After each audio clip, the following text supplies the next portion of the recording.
Ni ibintu bigoye cyane ariko urumva kuko ari ukwirinda nta kintu bitwaye no kwirinda iki cyorezo cyatugarije coronavirus.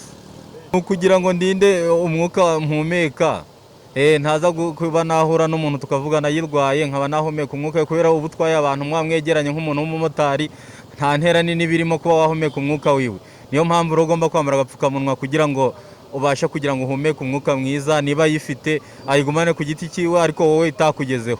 Ni icyorezo kiri gufata cyugarije isi muri rusange, ni isi cyugarije, ntabwo navuga ngo ni u Rwanda, ni ahantu hose. Ni icyorezo kiri gufata kigarembya abantu amagiripe ngo n'umuriro mwinshi cyane, niko numvise kuri televiziyo babisobanura ngo ni gripe iri kuzana umuriro kumva umeze nabi cyane.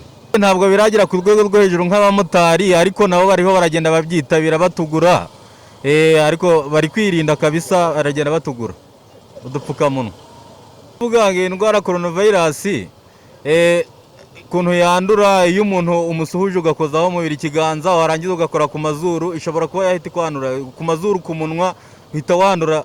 Ubwo iyo wanduye igaragara mu minsi 14, niko numvise ubusobanuro babutanga kuri televiziyo. Mu minsi 14 imaze kugaragara tangira kugira ibicurane bifite umuriro, umukababara umutwe. Iyo ugiye kwa muganga rero bakagupima bashobora kuyigusangamo. Abamotari umubare uriho urazamuka, nubwo uri kuvuga ngo nturaba munini ariho barabikora. Inama mbagira ni ukuvuga uko wegeranye n'umugenzi nta ntera nini birimo, uko ahumeka umwuka uramanuka ugahita uca hano hose ugahita ukuzengurutse, bivuze ngo wakugeraho wakwikora gutyo rwose ukaba wakwandura. Murakoze cyane. Ngiye ikintu ndi gukoresha sindi gukoreshaga, ndi gukaraba cyane, ndi kugenda aho ngeze hose hari iriya kandagira ukarabe, ndi kuhanyura ngakaraba. Bo ikindi twasaba ko abayobozi bacu mw'iyi minsi bikomeye, mu byumweru 2 mu byumweru 3 badohorera abakiriya bacu, twe tukambara kasike ariko abakiriya bacu ntibambare kasike. Impamvu mbivuga ni uko kasike yanjye ndayigumana, ariko kasike mp'umugenzi inyuramo benshi. Niyo mpamvu twasabaga ngo mw'iyi minsi bimeze utyo barebe ko byashoboka abagenzi tubatware batambaye kasike. Kuyitizanya umwe akayikoramo ayihereza undi akayihereza undi ni ikibazo. Ese wahora uyoza buri kanya kasike? Ntago wayoza buri kanya. Kandi ikindi ntago wabwira umuntu ngo genda utambaye kasike kandi amategeko yemera ko twembwe tugomba kugenda twambaye kasike. Ubwo none urumva ingamba zafatwa kuri icyo kibazo cyangwa se ubutumwa watanga ku bashinzwe kuba bakwiga icyo kibazo? Kasike kiretse umugenzi afitiye akaba afite kasike. Kandi ikindi nanone aya mafaranga batwishyura nayo urumva umuntu ayafata mu ntoki akayaguhereza nawe ukayahereza undi. Ntago rero gusa wenda kwirinda nabyo ni ingenzi, ariko none ngewe ukuntu mbibona, ngewe ndabona kasike ntago umugenzi agenda atambaye kasike. Ahubwo ikintu twakora wenda kubera kurabona iyo umuntu amanuka ikirahure abahumeka umwuka ukongera ukagaruka, ahubwo ikirahure twagikuraho, ahubwo umugenzi akagira uburyo yambara iyo kasike nta kirahure, hanyuma nimba mutwaye ngo nkaba ndamutwaye ariko nawe akirinda ko hari umuyaga urubuze kumujya mu maso kwa kunigira. Urumva yagenda umuyaga umwica mu maso. Ngiye igitekerezo cyane hari uburyo kibushoboka leta ikaba yadufasha kuba yabona uburyo kasike zaboneka kuri makeya, byibuze buri mugenzi akabasha kuyigura mu buryo bworoshye. Niwo muti mbona kuri moto byakora bigafasha abantu bose.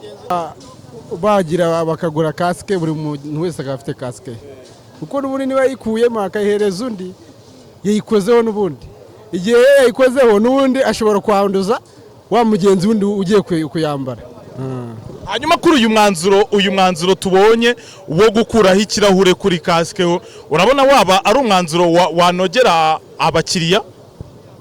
Uwo mwanzuro n'uriduje gusanga bitakunda, kuko azaba yayikozeho ahereze mugenzi we, mugenzi we ntayambara n'ubundi yayikozeho, n'undi byose bizaba bipfuye. Ya korona n'ubundi zaba yageze guteza abayamaze kuyanduza. Ubutumwe nabaha nuko badufasha kasike zikagura makeya, buri mugenzi wese akazajya azizaniye kasike. Bibona kuko ino ndwara yandurira mu mwuka, kuko niba umugenzi amuhaye kasike undi akayambara n'undi akaza akayambara ntabwo uzamenya umuntu urwaye iyo korona vayirasi n'utayirwaye. ahubwo genda abona nk'abantu batega moto zino kasike zavaho hanyuma abagenzi bakajya bagenda nta kasike bambaye, kuko ndabona aribwo bwaba aribwo bwirinzi bwiza buzima, kuko bitabaye ibyo ngibyo twese turayandura na buno buhomamunwa nta kintu bumaba. Ariko n'ubundi gukuraho kasike ntabwo bikuraho korona, kuko n'ubundi bigenda mu muyaga. Ntabwo bikuraho korona, ariko noneho byo byabasha kwirinda cyane kurutaho, kuko niba kasike utazayikoraho uzaza ukicara kuri moto akakugeza aho akugejeje, niba wambaye iyo gane icyo ukamwishyura nawe yambaye izo ga, ndumva twabasha byashoboka kubera ko bakwirinda.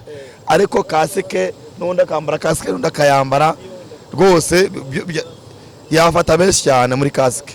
Kwirinda kundi kwa kabiri keretse nibashyiraho abanyarwanda bose bakoresha moto bakigurira kasike ya buri muntu wese ku giti cyiwe. Ariko ubushobozi harimo abatabufite, harimo n'ababufite.